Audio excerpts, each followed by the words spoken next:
Mi tema para esta mañana es: ¿conoces al Jesús verdadero? Desde que comenzamos esta serie de estudios en el Evangelio de Juan, les he hecho repetir varias veces algunas de las afirmaciones claves que tiene este libro. Una de ellas, Juan 17:3, dice: y esta es la vida eterna, que te conozcan a ti, el único Dios verdadero, y a Jesucristo, a quien has enviado. El Señor declaró que el conocimiento de Dios y de su persona era lo más importante que podíamos llegar a adquirir en nuestra vida. Debía ser la actividad central a la cual le damos lo mejor de nuestro tiempo, de nuestras energías. Y el resultado es: yo he venido para que tengan vida y para que la tengan en abundancia. Dios no nos vino a poner un parche, sino a hacernos personas nuevas. No nos vino a dar bendiciones con un cuentagotas, sino con un manantial que fluye siempre creciendo. Ahora, uno de los peligros que tenemos siempre en la vida es formar una opinión distorsionada de Jesús. Ustedes hasta aquí y yo hemos seguido el argumento que nos presenta el apóstol, y en el capítulo 1, en los primeros 18 versículos, nos habló de Cristo cuando Él habitaba en la eternidad, fuera del alcance de nuestra vista, como el Dios invisible, eterno, todopoderoso, que con sus manos formó el universo, nos dio la vida, te hizo a ti y a mí. Y luego comenzó a describirnos al Jesús humano de carne y huesos, que es el que se acerca a tu vida y a la mía con un propósito, y es reconciliarnos con Dios y poder disfrutar de las bendiciones que Él nos trae. Ahora, el apóstol nos va llevando. Es un proceso.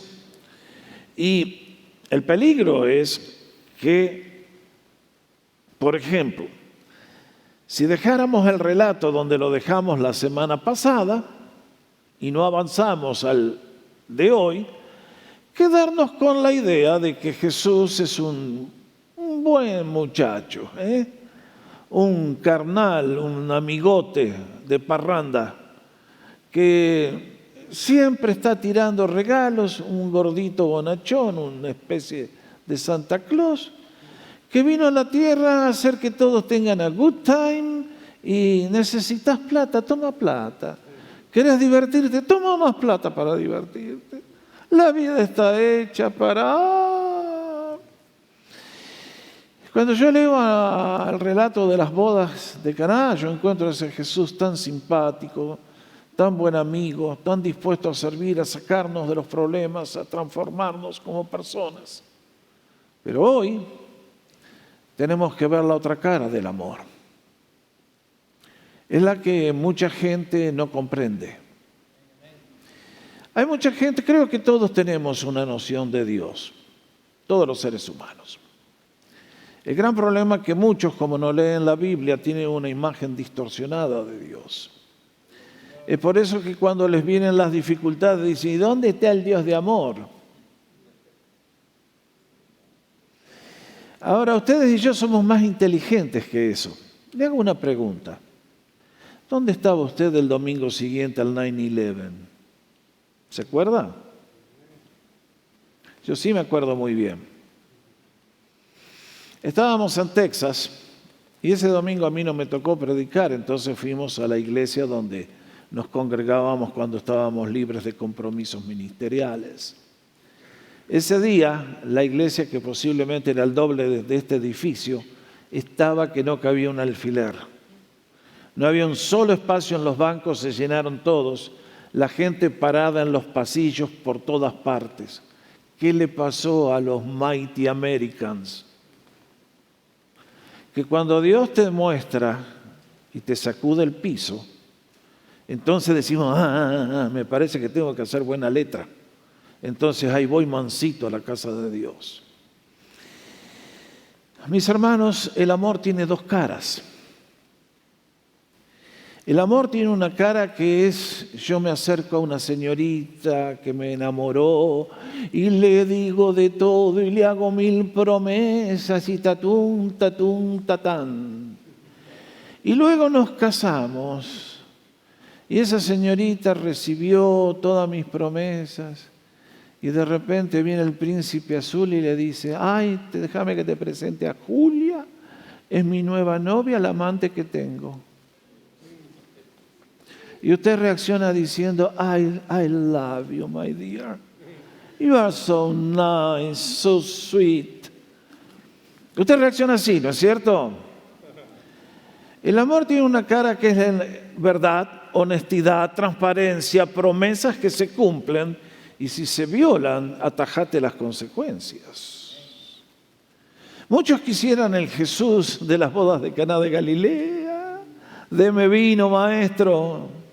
Siempre he dicho, miren, si Dios nos hubiera dado autoridad para hacer que el agua se transforme en vino, ¿se imaginan? Los hispanos estarían desde las 12 de la noche haciendo cola con los 2 galones en cada mano, Pero Dios tiene otros planes y en este caso encontramos la otra cara del amor de Dios. Y quisiera dejar 3 lecciones para ustedes en esta mañana, porque son las que surgen de este pasaje. Y es, primero, que Dios toma muy en serio esto que estamos haciendo esta mañana, el tema de la adoración. Segundo, toma muy en serio el tema de la palabra de Dios, ya lo vamos a ver. Y tercero, te toma muy en serio a ti y a mí, porque nos conoce. Ya vamos a ver. Así que vamos por parte. Lo primero que quiero decir es que Dios toma muy en serio la adoración. Y quisiera, antes de leer lo que está allí en la pantalla, el párrafo que ya leímos hace un instante, recordarles cuáles son las prioridades de Jesús. Ustedes y yo leemos que el Señor llegó al templo, armó un látigo y vaya limpieza la que se mandó. Alguien me dirá, pero ¿no tendría que haber hecho eso primero en el palacio del gobernador? Ahí estaba Poncio Pilatos, un dictador imperialista, cipayo, lo peor de lo peor, un personaje nefasto, que días más tarde habría de condenar al Señor en un acto de injusticia a la muerte. ¿No tendría que el Señor venir en este día y agarrar el látigo y entrar en la Casa Blanca, en el Palacio de Buckingham, en el Kremlin, ni hablemos con Vladimir, y en todos los palacios gubernamentales de Latinoamérica? No, al Señor no le preocupan esas cosas. Esas no son sus prioridades. Ese es el tema que tienen que tratar los políticos. ¿Cómo darle a usted pan? Después que robaron todo lo que robaron, bueno, que algo quede si algo queda. Bueno, ahí está. Mis hermanos, Dios no vino a tratar con el problema de la insuficiencia de pan. Él tiene todo el poder para transformar piedras en bolillos y baguettes y croissants. Pero cuando el diablo lo tentó diciéndole, si tú eres hijo de Dios, haz que las piedras se conviertan en pan y te haces celebridad política, en un instante Jesús dijo, ¿cómo dijo? Ustedes lo están citando correctamente. No solo de pan vivirá el hombre, sino de toda palabra que viene de la boca de Dios. ¿Qué nos quiso decir con esa afirmación? Que ustedes y yo somos un conjunto de cuerpo, por supuesto, que necesita pan, vestido, medicina. Pero también hay una dimensión espiritual que es la que nos da la dignidad en la vida y el valor como seres humanos, y es la imagen de Dios en el alma. Por eso dijo, ustedes tienen que aprender a gustar la palabra de Dios. Benditos todos nosotros que estamos acá esta mañana, porque anhelamos más de Jesús y más de su palabra. Esa es la esencia de nuestro ser. Qué lindo. Ahora, Jesús no se preocupó por el mundo de la política ni del hambre. Sabía que si el corazón se pone bien, automáticamente viene todo como consecuencia. Porque lamentablemente cuando el corazón está mal, esto es lo que lo vemos en la Biblia siempre, es que si una persona piensa mal, siente mal, actúa mal y hace un desastre en todas las dimensiones. Si el mundo está como está es porque tenemos a Dios fuera de nuestra vida. Cuando Dios toma una persona, un ateo, un descreído, un malvado, un criminal, lo cambia por el Espíritu, enseguida empiezan a fluir las bendiciones. Jesús, por lo tanto, se acercó al templo en este caso. Y creo que Juan nos está poniendo este relato para recordarnos que la religión judía en este momento de la historia era como las tinajas de las bodas de Caná de Galilea. Tinajas que tenían agua, no tenían nada. Habían sido creadas para un propósito superior y el templo, todo el ritual que era el gran distintivo de la nación hebrea, lo habían perdido y ahora llegaron a ser como las otras naciones de la tierra. Es por eso que ustedes y yo leemos, estaba próxima la Pascua de los judíos y Jesús subió a la ciudad de Jerusalén, esto es, estaba en Galilea, viene para el sur, pero nos dice que subió describiendo el terreno montañoso de la tierra de Israel. Y Juan en su evangelio enfatiza más el ministerio del Señor en Jerusalén que en el norte. Mateo, Marcos, Lucas enfatizan el otro aspecto. Y entonces halló en el templo lo que ustedes y yo encontramos en el relato. Y entonces ordenó que sacaran todos. Veo al Señor enojado. Muchos piensan que el enojo es una debilidad. No creo. Hay una santa indignación que es la que nos hace reaccionar frente a una injusticia patente. Y es entonces que el Señor formó aquel látigo y no creo que le haya pegado a nadie. Pero me imagino que los ojos del Señor te clavaban la mirada y vamos para aquel lado, Y con un látigo en la mano, como diciendo, marchá, porque si no, no me tientes a que entre en acción. Así que ahí salieron todas las vaquitas rumiando, haciendo ruido, y las ovejas con sus balidos. Y me llama la atención que a los que tenían las palomas en jaulas, les hizo sacar eso. Esa era la ofrenda para los pobres, ¿se acuerdan? Jesús y María, esa fue la ofrenda que hicieron cuando presentaron al baby Jesus. Y entonces el Señor hace esta limpieza. Vamos a la próxima transparencia. Porque el Señor en el relato de Juan dice, han hecho de mi casa una casa de mercado. En el relato de Marcos agrega, y enseñaba diciendo, no está escrito que mi casa será llamada casa de oración para todas las naciones de la tierra, pero ustedes la han hecho una cueva de ladrones. Lo cual me lleva al próximo punto que para mí tiene este relato, y es el peligro del deterioro. El peligro del deterioro. Jesús fue a limpiar el templo. ¿Cómo es posible que el templo hebreo haya llegado a semejante situación? Que aquello que debía ser cuidadosamente custodiado, vigilado, hecho con respeto a Dios, con amor al Señor, se haya convertido en un mercado y en un comercio horrendo de explotación de gente inocente. Bueno, ahí tienen una figurita del templo, más o menos como eran aquellos años. Y esta es la historia. El pueblo hebreo tenía la misión de dar a conocer la gloria de Dios. Y Dios estableció en la ley que había 3 fiestas a las cuales todo hombre que viviera dentro de un radio de 30 kilómetros tenía que asistir. La Pascua, abril, Pentecostés en junio y la fiesta de los tabernáculos en octubre. Ahora, el pueblo hebreo, cuando vino Alejandro con sus conquistas, años 300 antes de Cristo, los desparramó por todo el imperio que él levantó.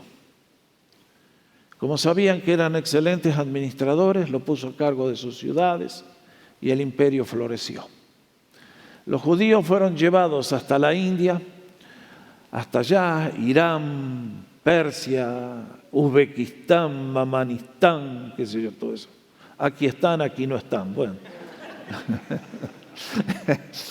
Los mandó para el otro lado, Marruecos, no sé si no los habrá mandado no sé hasta dónde.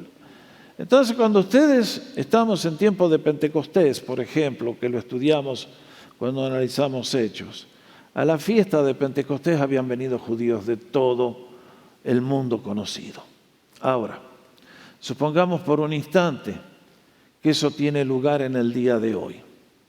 Usted está viviendo en la India, pero para venir al templo se requiere que usted ofrezca un sacrificio.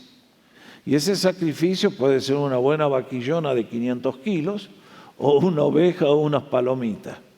¿Qué tal pasando por seguridad con una vaca?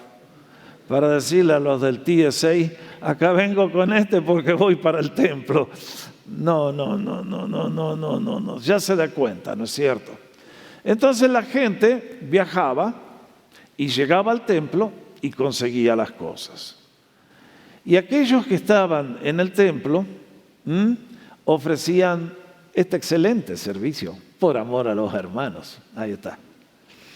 En ese gráfico que ustedes tienen, el patio más grande que están allá a los costados y aquí de este lado, ahí esa torre que se ve, ahí estaba un puesto desde donde el ejército romano controlaba toda la operación, que no haya haber una insurrección. Pero luego los otros dos templos eran los patios para los gentiles. Mucha gente abrazaba la fe judía, que no eran judíos de nacimiento, y venían y podían entrar hasta ahí.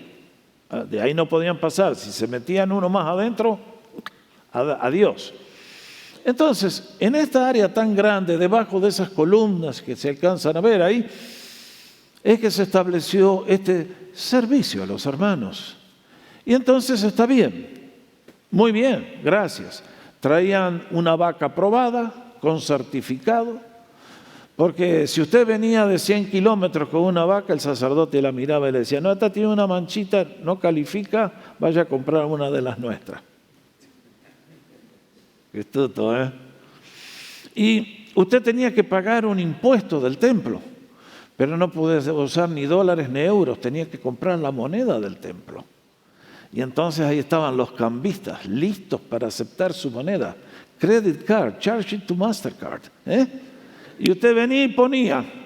Y lo que era en la calle $1, en el templo eran 20. Se hacían la plata los tipos. Y es contra esta injusticia que el Señor reaccionó con tanta violencia. Lo que tenía que ser algo de entre hermanos adorando a Dios se convirtió en un despojo violento y encima insultando la santidad de Dios. Y uno dice, ¿cómo suceden estas cosas? Les quise leer el párrafo de Isaías porque les da una idea del estado espiritual en que se encontraba la nación. Está bien, Isaías vivió 800 años antes, pero en este momento las cosas en Israel no eran distintas. Uno dice, ¿cómo es posible que el pueblo que conoció la gloria de Dios, el poder en el monte Sinaí, que vio Bueno, ahí está. Muchachos, chicas, en esta vida hay una ley que se llama la segunda ley de la termodinámica y dice esto, que todo en la vida tiende a decaer. ¿Es cierto? Es una ley. Tomen una casa, construyanla con lo mejor que haya, con lo mejor que tengan. La abandonan. ¿Qué pasa? Vuelvan dentro de 50 años, ¿no es cierto? ¿Y qué van a encontrar? Que las malezas, todo lo ha cubierto, ya no se ve. Las paredes se han deteriorado, la pintura se ha caído, el suelo se ha roto. Nadie la tocó, nadie le hizo nada, se deterioró sola. Tomen un campo, ustedes lo saben, no se los tengo que explicar. No siembren buena semilla y no sabemos de dónde sale la maleza, pero por hordas. Y Muy pronto, lo que hoy puede ser una granja modelo con flores y árboles frutales, déjenlo y van a ver lo que se va a convertir. Tristemente, en el terreno espiritual ocurre lo mismo. Usted me hará una pregunta, Pastor Jorge, reverendísimo. Si el Señor viniera hoy a comunidad, ¿vendría con un látigo en la mano? Honestamente creo que no. ¿Por qué digo esto? Porque miren, creo que todos, yo los conozco al 90% de ustedes. Somos todos creyentes nuevos. Estamos creciendo en el conocimiento, en la gracia del Señor. ¿Perfectos? Levanten la mano. Amén. ¿Me incluyo? Todos estamos cambiando por la gracia de Dios, estamos creciendo. Hay errores, por supuesto, porque nos falta conocimiento. Hay pecados, sí, porque llevamos la vieja naturaleza. Pero el peligro para mí siempre está con la próxima generación. Y la próxima, después de ellos. ¿Por qué? Porque ustedes que están acá, creo que la mayoría tuvo un encuentro transformador con Cristo, un encuentro de poder. Un día estaban perdidos y Cristo vino y hizo algo grande por ustedes. Él entró a su vida y dejó una marca indeleble. Se fue la oscuridad, vino la luz, se fue la amargura, vino el gozo. Cristo te transformó. Eres una nueva creación, eres una nueva persona. Ahora, el peligro está con la próxima generación que nacen en un buen hogar, conocen a Dios de chiquitos, y resulta que está el peligro que se convierta Jesús en una idea mental. Y la persona no ha tenido un encuentro personal con el Señor. Bueno, ese es un riesgo. Ese era el problema de los hebreos. Conocieron la generación anterior al Dios de poder, pero ahora ha pasado el tiempo. El deterioro ha tenido lugar y mucha gente viene a un ritual, pero no hay corazón en la adoración. Y eso es un problema serio para Dios. Dios no acepta la religiosidad. Por eso a la generación de Isaías, ¿vieron lo que les dice? Los compara con leprosos, los compara con depravados morales como habitantes de Sodoma y Gomorra. Y le dice, ustedes me vienen a mí con esto, llévense esa basura de acá, no los quiero ver más, no los aguanto, no me canten, no oren, les voy a volver el rostro, se acabó, basta. Y uno dice, Señor, tomas en serio la adoración. Francamente, muchachos, chicas, qué tema este, Creo que uno de los grandes peligros que todos los cristianos tenemos es la mentalidad de espectadores. Estamos acostumbrados a que entramos a un teatro y todo el show ocurre en el escenario. Y vamos a un concierto y todo el show ocurre en el escenario. Y llegamos a la iglesia y pensamos que venimos a mirar un show, en el cual vamos a casa y cuando comemos el almuerzo, qué entretenimiento que tenemos. Ahí empezamos, ¿viste la vieja esa como cantaba? Y el pastor hoy estaba dormido. Venimos con mentalidad de espectadores. Mis hermanos, ¿qué nos daría para que te lleves hoy la idea? Que cuando venimos a la casa de Dios, todos los que están allá arriba, todos los que están debajo del balcón, todos los que estamos en los bancos, pastor incluido, nosotros estamos todos en el escenario y es Dios el que está mirando. ¿Te vas a acordar? Y mis hermanos, el próximo punto que quiero recordarles es que cuando se trata de adoración, Dios demanda las primicias. Vamos a la próxima transparencia. Si nunca lo leyó, lea en su Biblia Deuteronomio 26, lea Éxodo 34. El Señor le enseñó al pueblo hebreo que cuando venían a la casa de Dios tenían que traer lo mejor. Por eso puso leyes tan importantes. Les dijo, quiero que ustedes me den el diezmo. Quiero que ustedes de lo que cosecharon de los árboles vengan con una canasta y las presenten en el templo. Quiero que lo que cosecharon del trigo, de la cebada, vengan. Allí tienen una cita. Podría haber puesto un capítulo entero, el tiempo no lo permita. Traerás lo mejor de las primicias de tu tierra a la casa del Señor tu Dios. Esto tiene un mensaje para muchos que en el día de hoy dicen, yo no voy porque no tengo tiempo. O yo voy, pero no pongo en la ofrenda. Me hartan las iglesias cuando piden plata. Bueno, mis hermanos, ¿qué tipo de Dios tienen esas personas? No el Dios verdadero. Y ese Dios que es falso, que lo fabricaron ellos, de nada les va a servir. Es por eso que Dios nos enseña a todos que ustedes y yo cuando venimos a la casa de Dios no podemos venir con manos vacías. El Señor te mira a ti a los ojos esta mañana y te dice, ¿qué me trajiste? A ver. ¿Viniste con el corazón preparado? ¿Viniste con un corazón agradecido por todas las bendiciones que te he dado? ¿Viniste buscando de mi rostro para que mi poder fluya en ti y te pueda utilizar con poder para hacerme agente de bendición a todas las naciones? Ese es el propósito del Señor. Es por eso que Él espera de ti y de mí que tomemos al día domingo en serio. El día domingo no es como uno de los otros 6. El día domingo es un día solemne para el Hijo de Dios. Tú no puedes faltar a la iglesia porque el Barcelona y el Real Madrid están jugando en este mismo momento y muchos se quedaron. Y otros flojones que todavía le tienen miedo al COVID, mira cómo tiemblo, dicen. Y entonces se quedan en casita, calentitos, miran la transmisión y se ahorran la ofrenda. Muy inteligentes. Y entonces estamos llenos de gente así. Pero Dios mira tu corazón y le dice, ¿qué me trajiste hoy?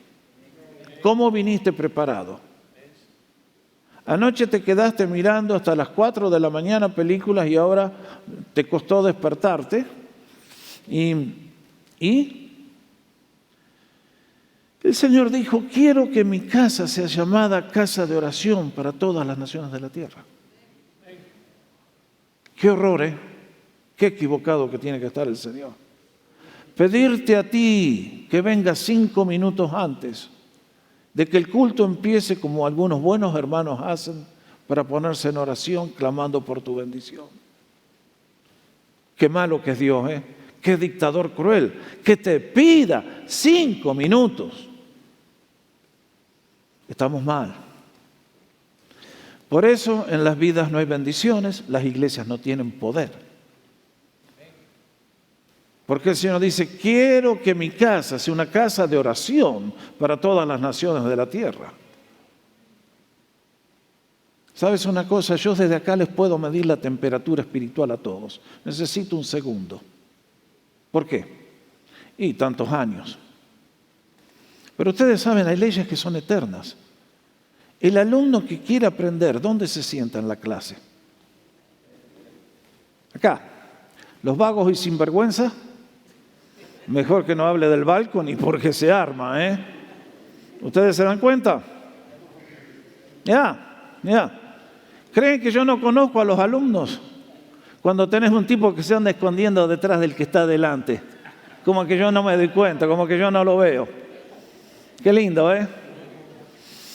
Siempre les digo, si vienen cansados, duerman nomás. Eso sí, no ronquen, no sea que lo despierten al lado.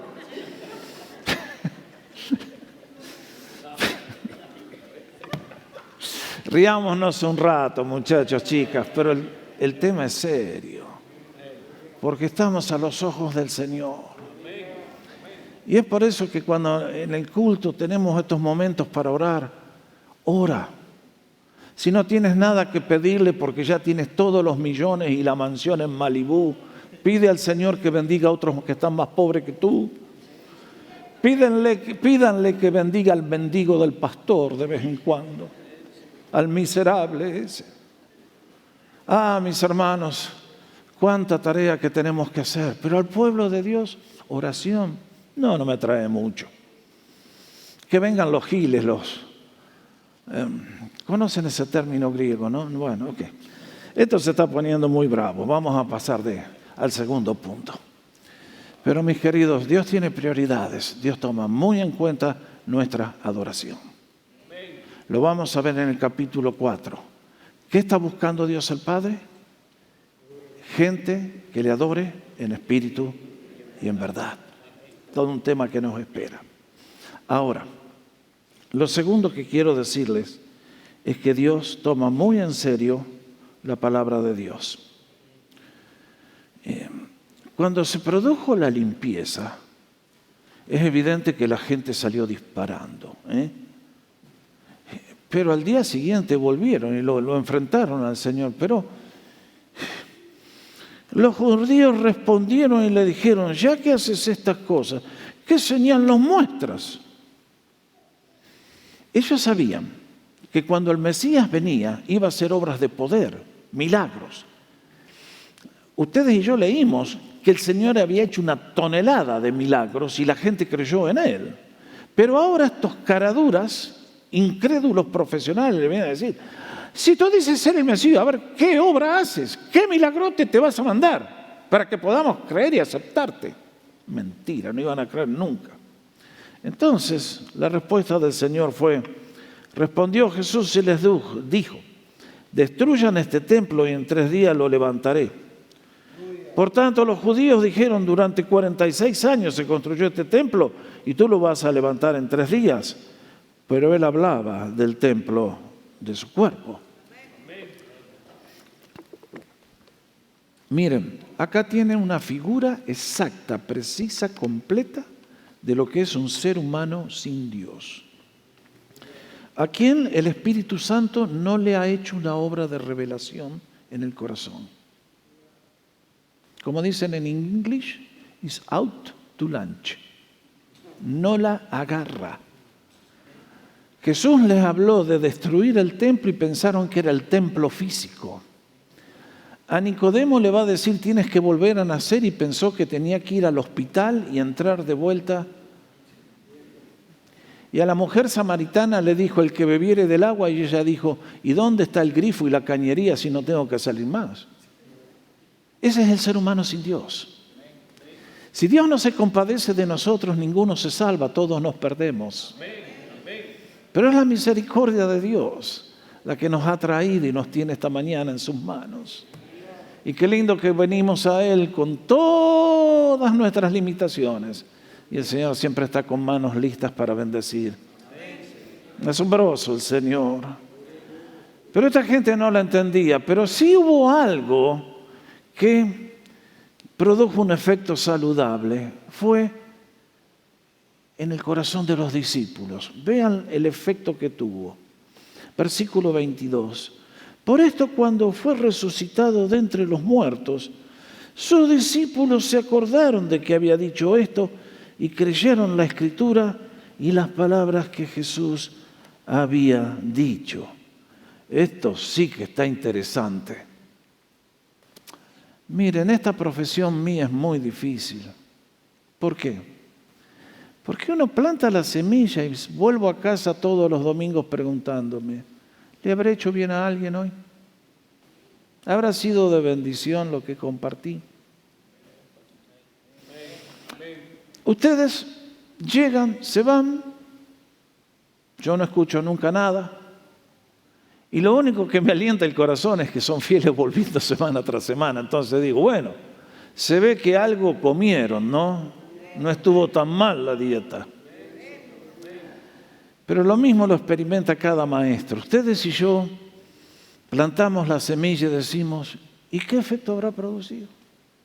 ¿Habrá servido de algo? Y miren, queridos, a veces tenemos que esperar días, semanas, años, décadas, hasta que vemos los resultados de las acciones positivas que hicimos. Este párrafo a mí me alienta el corazón. Y lo debe alentar también a todos los que en esta mañana me están escuchando, sean maestros de escuela dominical, líderes de las casas de paz, líderes que enseñan en las damas, los caballeros, donde sea, que vamos a una cárcel a predicar, que predicamos en una radio, en un canal de TV, en una escuela, donde sea.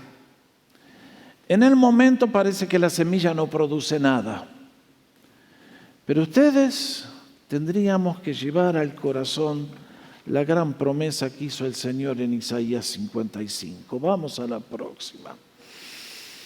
Hablando de la grandeza de Dios y de su poder en la palabra, dice: porque como la lluvia y la nieve descienden del cielo y no vuelven allá sino después de haber saciado la tierra y de haberla hecho germinar, producir y dar semilla al que siembra y pan al que come, así será mi palabra que sale de mi boca. No volverá a mí vacía, sino que hará lo que yo quiero y será prosperada en aquello para el cual la envié. Amén.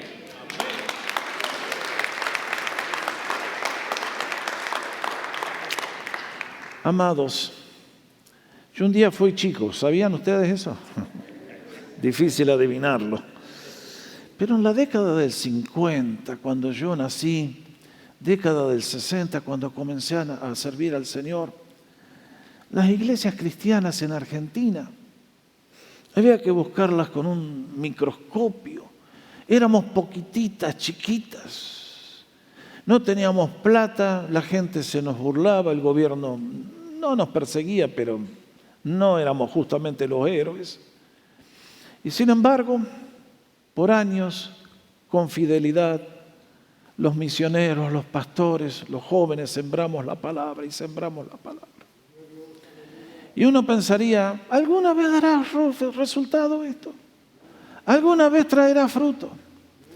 Bueno, yo quisiera que visiten la ciudad de Santa Fe en el día de hoy. De lo que eran 3 iglesias, ahora son docenas y docenas de iglesias. Y de lo que eran iglesias chiquititas que estaban en la ciudad, ahora se extendieron por todo el norte de una provincia inmensa y han aparecido iglesias por todas partes. ¿Por qué? Porque la palabra de Dios es viva y eficaz.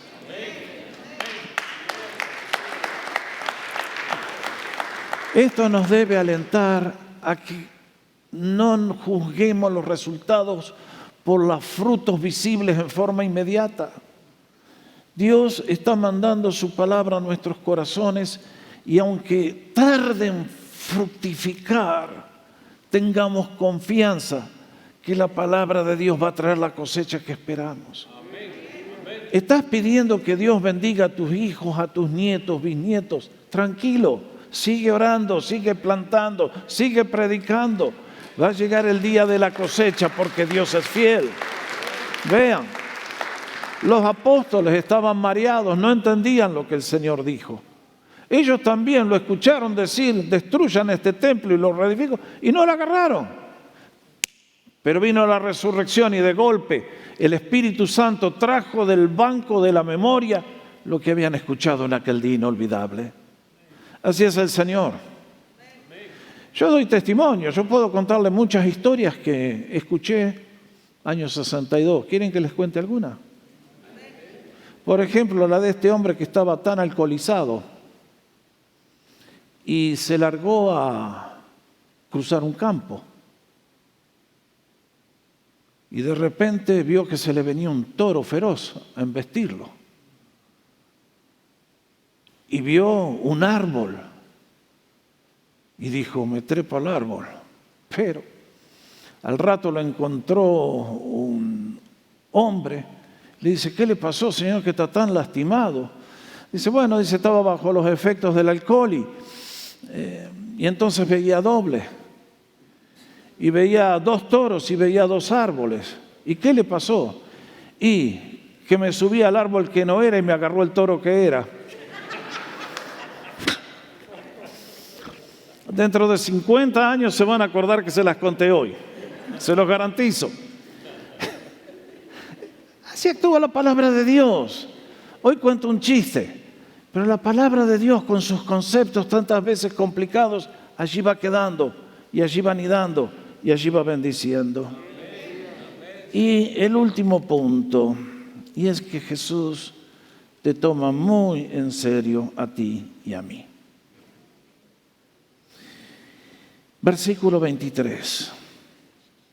Mientras él estaba, las acciones de Jesús, él estaba en Jerusalén en la fiesta de la Pascua, muchos creyeron en su nombre al observar las señales que hacía. ¿Qué cosa?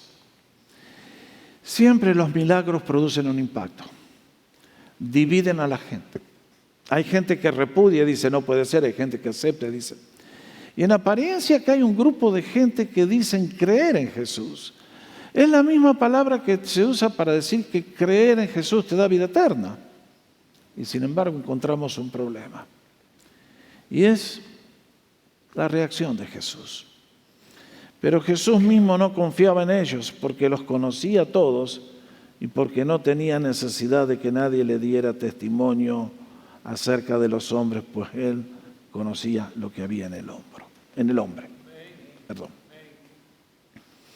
La pregunta es esta. ¿Cómo nos conoce Jesús a cada uno de nosotros? Jesús no necesita que yo le vaya a decir, por ejemplo, ahí está Chovy, míralo a ese, allá está David. No necesita que yo le informe al Señor de nadie.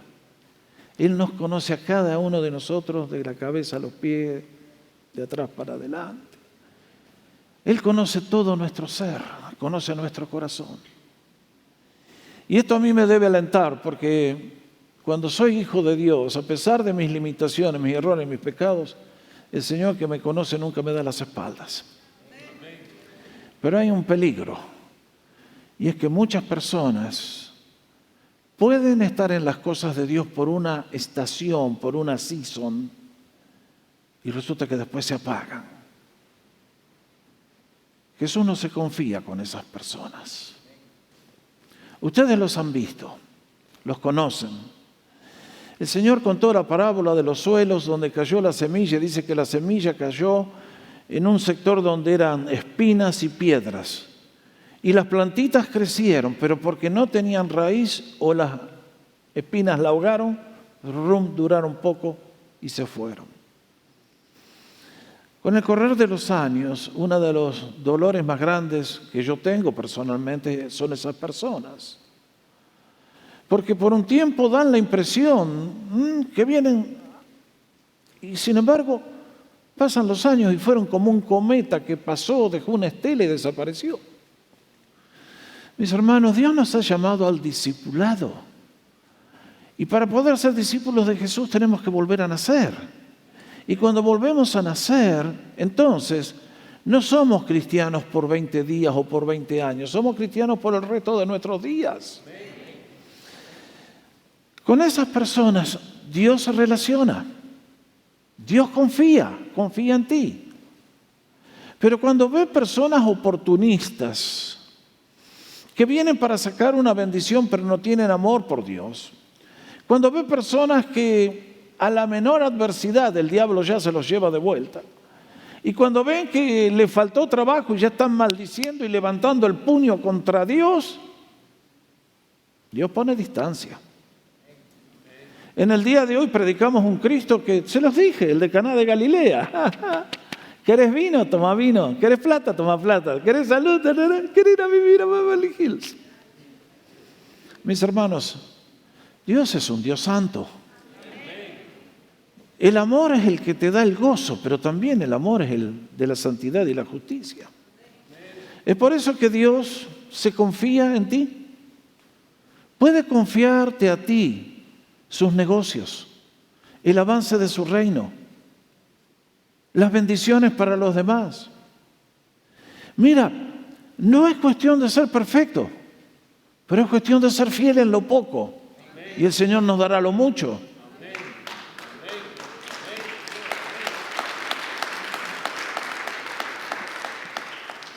Pastor, alguien me dirá, ¿a usted le preocupa que un día Dios le pueda meter una F y mandarlo al otro lado? Sí. ¿Cómo no? Yo he servido al Señor desde el año 65. Creo ser sincero. Pero yo encuentro párrafos en la Biblia que me ponen la piel de gallina, ¿usted no? Leamos Mateo capítulo 7. No todo el que me dice Señor, Señor, eran fanáticos, estos eran los aleluya, entrará en el reino de los cielos, sino el que hace la voluntad de mi Padre que está en los cielos. Noten bien. Muchos me dirán en aquel día, Señor, Señor, noten bien. No son como estos groseros y maleducados que dicen, Jesus, no. Acá hay alguien respetuoso, se ve que viene a la iglesia, se ve que leyó la Biblia. No profetizamos en tu nombre. Uy, cuidado, Pastor Jorge. En tu nombre echamos fuera demonios, en tu nombre hicimos muchas obras poderosas. ¡Wow! ¡Qué gente ejemplar! ¿Y qué dice el Señor? Entonces yo les declararé, nunca les he conocido. Apártense de mí, obradores de maldad. Muchachos queridos, ustedes se dan cuenta. Es serio el tema. Yo soy de alentarles el corazón a todos. Pero queridos, Dios no necesita de ninguno de nosotros. Es nuestro gran privilegio declararle Dios, Señor, Redentor, Salvador, Pastor, Padre, amigo, todos los títulos que tenemos. Y ese es el Dios verdadero. Por eso que lancé la pregunta, ¿conoces al Jesús verdadero? ¿O tenemos uno de esos Mickey Mouse? No. Yo en esta mañana, al traer este sermón, los aliento a todos a conocer la grandeza de Dios que brilla en la faz del Señor Jesucristo, a rendirle nuestra vida y entregarse a sus propósitos por el resto de nuestros días. Y podremos esperar la eternidad confiadamente que nuestro buen pastor nos ha de dar todo lo que prometió. El Señor les bendiga a todos en este día. Nos ponemos de pie. Vamos a dar gracias al Señor.